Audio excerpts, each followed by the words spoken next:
Nicole. Welcome to the channel. So let's get into the 2017 Billboard Awards. Okay, so I came for the Celine Dion performance, but I didn't make it to it. So I watched probably about 45 minutes of the show. And so the show started. The host of this year was Ludacris, which I think Ludacris has hosted before. I'm not sure. I know he hosted something with Sierra. Was that the Billboard Awards? I believe it was. I don't remember that one, and I really don't remember this one that much. But I'll explain what I do remember. Because the honest truth is, with these award shows, they have got so bland, so boring, so generic. Like, the performances are dry. Like, I haven't seen a good Billboard Awards in a long time. Haven't seen a good MTV Award in a long time. I'm waiting for the BET Awards because that seems to be the only award show that actually gives me my life with the performances. Other than that, I don't know when I've seen a good show. So anyway, Ludacris and Vanessa Hudgens host. Okay, now let's go to Ludacris. Ludacris has the voice for performing, has the voice for acting, has the voice for rap because he was a DJ before he became a rapper. He was a DJ in Georgia, in Atlanta, I believe. I'm not sure, but I know it from Georgia. And so he has the voice for it. But one thing about Ludacris comes off so bland, like so stiff. Yeah, he's real stiff. Like, he has that suit on and it's like, yeah, Luda. You know, it's like he's really not gonna give you anything but that same stiff Ludacris. I don't know. I don't know what it is about him. Even with his songs, like, they're so like stiff. Like, stand up. Stand up. You remember that song? It's like it's so, after a while, like his songs, after a while it's like, oh my gosh, let me turn it off of this. He might have a hit song, but after a while it's gonna wreck your nerve because whatever song he puts out, he says over and over and over again. Don't get me fucked up. Ludacris is super underrated when it comes to freestyling because he has bars for days. Like, he can go. He can go. Put him against any freestyle. Put him in any cipher. Ludacris can go. Like, he's known for it. But his acting is nah, and his hosting is stiff. So, but him and Vanessa Hudgens, they had, I suppose, good chemistry. Like, one of the first kind of skits or whatever that they did was Vanessa is supposed to be proving that she is worthy enough to host the Billboard Awards. So she goes into her Nicki Minaj performance, and then she goes into her Can She Sing, her Celine Dion performance. And see, the thing with Vanessa Hudgens, if I can get her name right, the thing with her is, and all those girls like that, like Vanessa Hudgens, is it Vanessa Hudgens or Vanessa Hutchinson? I think it's Vanessa Hudgens. I think I'm right when I'm saying that much. But her, Ashley Tisdale, Demi Lovato, even the other one. Can't think of her name. The other girl that dated Justin Bieber. Selena Gomez. They all give me like this mean girl vibe. And Taylor Swift. Taylor, I won't forget you, Boo. You give me the mean girl vibe too. Like, the type of girls that's real cliquey, that'll hang out in a group and you walk up to them and talk to them. Hey, how you doing? They're like, oh, cute shirt. I like that. Then you walk away from them and they're like, oh, it's ugly. I don't like her. And just a mean girl vibe. Now, I could be wrong, but I don't know. So she always gives me that pretty girl, just like Demi Lovato, Taylor. I was gonna say Taylor Swift, but Taylor Swift ain't really giving me nothing. But Demi Lovato, Vanessa Hudgens, and Selena Gomez, all pretty girls. But they just give me like this vibe. So they were dry and generic, the host. Okay, the first performance that you see is Nicki Minaj. Now, the positive side of Nicki Minaj's performance is that she did the no frauds. And I'm not gonna lie, when she got to the part that were specifically like the hits at Remy Ma, she did give me kind of what I wanted with those lines, like the what kind of mom, what kind of friend. Like she kind of gave me a little something. But what messes Nicki Minaj up in her performances is that she always looks beautiful, but she's so put together and like she's so painted and taped up into her outfits that she can barely move. So when you really want to see that street, that rap, that you really want to get those vocals from her, she can't move. Like she's stuck. She's in these shoes that she can't walk in. She's in this leather outfit that she probably can't move in. Her butt has to be tooted this way. Like she has to. She's doing too much up there, but not doing enough. Like the outfits are on point, but the performance is stiff. I think that was the theme for the Billboard Awards this year was give me stiff, So that's what everybody gave. So it went from Nicki Minaj, and then Lil Wayne comes out looking like a hobo. Let's just be realistic. Lil Wayne looks horrible. Like he had these shorts on that were long. They might as well been pants, but they weren't quite long enough to be pants, but they were still wide leg all over. So they were kind of like capris or the what they used to call them back in the day. I can't think of the name of what they used to call them back in the day, but the pedal pushers or something like that. So they were kind of on some Ethel and Lucy style pants that he had on. Can't really remember the shirt. The hair is just all over the place, but I won't judge him because it's his real hair that's growing out of his head. If he wants to let it be like the shoe, boo, let it be nappy. I ain't gonna judge you for that.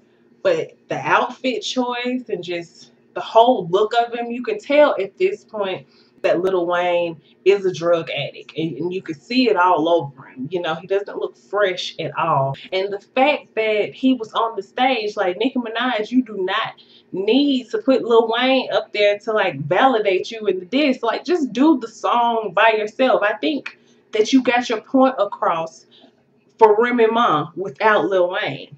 So he really wasn't needed. And back in the day, I used to be a huge Lil Wayne fan. So I can't even believe I'm saying that. But he is Lil Wayne.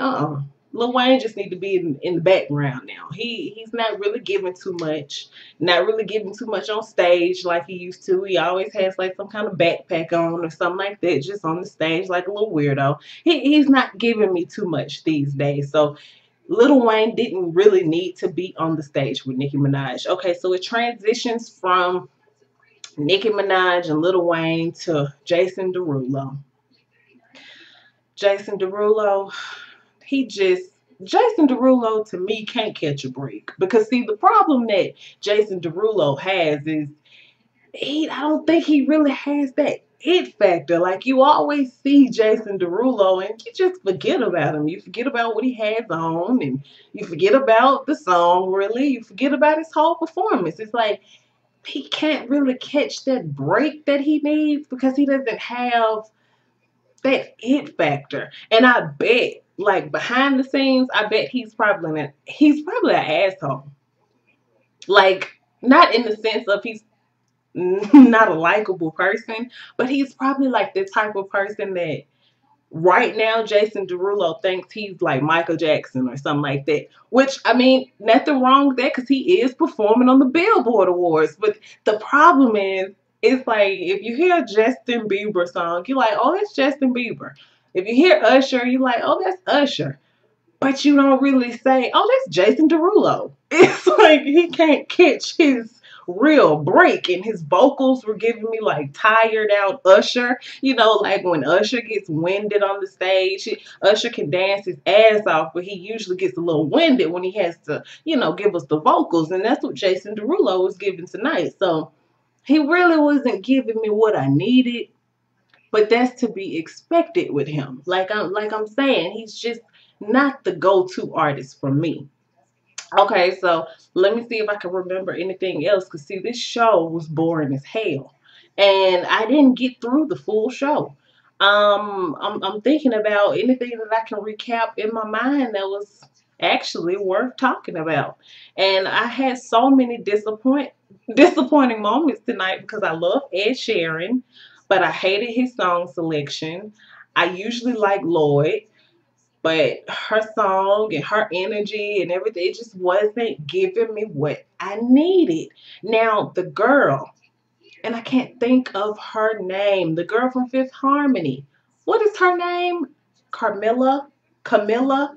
I think it's something like that. I'm close enough. Y'all know what I'm talking about. She did not slay. Like, she did not give me my life. She did not give me what I needed. She didn't snatch an edge. She didn't do shit. She got on the stage, sung a song that sounds like I can't remember any of the song. And when you can't remember any of the song, that's a problem. I can't remember none of what she sang. I really can't even remember what she wore. I remember some sandals that she had on. Nothing was giving me anything. The dance moves were off. Like, she was trying to do a pop. She was off. She was trying to hit like some real good vocals at the end. They weren't giving me what I needed. I don't know. I've never been a fan of Fifth Harmony, period. They have some catchy songs that I hear the kids like, but they're not for me. Even when they used to perform on stage, it was like, let's go to the next performance. But I know a lot of people go up for Fifth Harmony. I know they love them. The young folks love them. Camilla or Camille, her name, I don't like, I can't really remember the performance, but I think like the whole team behind her need to go back to the drawing board because this is not working. We're not going to remember this girl if she keeps coming on the stage not giving us anything to remember. So I don't know. I talked a little bit about the Lloyd. I talked a little bit about Ed Sheeran. I was disappointed in that. Last thing I remember is Drake accepting an award and coming on the stage talking about Ludacris. I know that we haven't seen eye to eye in the past, but I really respect you. Drake, I'm starting not to like you. And I love your music. I love your songs. I ride to Drake's music. I ride to his music, but the only problem is Drake seems to be a bit of an asshole. I don't know what it is. I don't know what it is about him. My thing is, why get on the stage and announce to all these countries, millions of people, millions of people, like over I don't know how many countries this show goes in. You can see it all over the world. Why would you get on this stage and tell Ludacris, I know we've had problems in the past, but I really respect you. Like, did everybody in the world need to know that you and Ludacris had issues? Ludacris probably was like, damn, everybody had to know. Ludacris must have said something to him just there at the show. He must have said something else to Drake. So Drake had to make a point. I'm gonna be a bit of an asshole and get on this stage and tell Ludacris, I don't like some of the things that you say. We don't always see eye to eye, but I respect you. That's what happened. Now I'm having that's what happened. And that confirms that Drake is an asshole. He took his acceptance speech, balled it up, threw it away, and said, I'm going to dedicate this to Ludacris because I want the whole world to know that I'm an asshole. And so, Drake, you lost a fan tonight with me, buddy. Because I'm not fucking with anybody that's trying to get on the stage and act cool. And you going to call your pops out. So my pops got a purple suit on. Boy, get out of here. Or something. He's like, when you really look at these award shows and then when the camera shows the celebrities and the stars, you really come to realize how corny these people are. I mean, I see some of the most talented people, like some of the most creative people, dancing, talking, everything on YouTube from people that they consider like the bottom feeders or whatever. I see people with great vocals. I see people funny. I see people with creative ideas, and they're not these big celebrities. They don't have these big teams behind them, but they have way more talent. It just shows you like it's who you know. Because after seeing this show, it's like it's worse than a lot of just local shows that I've seen. I see local rappers and everything, local comedians put in way more work and way way more everything than these people. It's horrible. Now, I didn't even get to the Celine Dion performance, and I hate I couldn't review it on here since, I'm reviewing the Billboard Awards, so to speak. But I'll go back at YouTube and watch it because I don't go all the way up for Celine Dion, but I give her respect because she's a 71, I believe, 71-year-old woman, and she always snatches all the edges. She always, like, she's known for getting on stage, just like Cher, just like I was gonna say Madonna, but Madonna nowadays, okay. Just like a lot of people, I was also gonna say Mariah Carey, but damn, it's like all the living legends just going down the tubes. But Celine Dion, she never disappoints. Okay, I'll say that much. I won't diss everybody because I know a lot of people go up for Mariah and they go up for all these people, but I used to too. But you just have to be honest. And the Billboard Awards didn't really give me much. I know I'm missing out a lot. Missing out on a lot of genres of music, but I don't ride for that stuff. I have to say what I ride for. I seen a lot of bad vocals, a lot of stiff dance moves, like a lot of bulky costumes, a lot of shit that I didn't want to see, and I just got to be honest. So this thing is going longer than I wanted it to. I'm gonna wrap this up real quick and tell you guys to comment below so we can dialogue and talk. Also, like and subscribe if you haven't already. Thank you so much for helping me grow my channel, my platform. This means everything to me, and love and support from the channel growing. It warms my heart more than you will ever know. So I'm gonna wrap this thing up like I just said, and you'll see more videos really, really soon. Peace.